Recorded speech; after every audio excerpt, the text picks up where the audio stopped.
শুভ সকাল সবাইকে।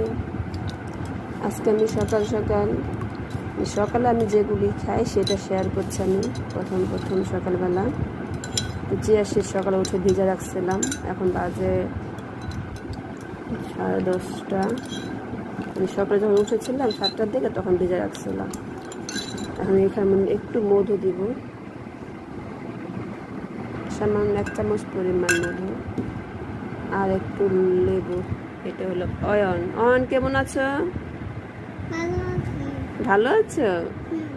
তোমার বেশি গরম লাগছে? একটু লেবু মিক্স করে দিব। লাইট অফ করে দিই, অন্ধকার লাগছে। অয়ন আসছে, অয়নে কালটুকে দেখতে আসছে। একটু লেবু জুস দিয়ে দিলাম, সুন্দর করে মিক্স করবো। এটা হলো আমার সকালের নাস্তা। এটা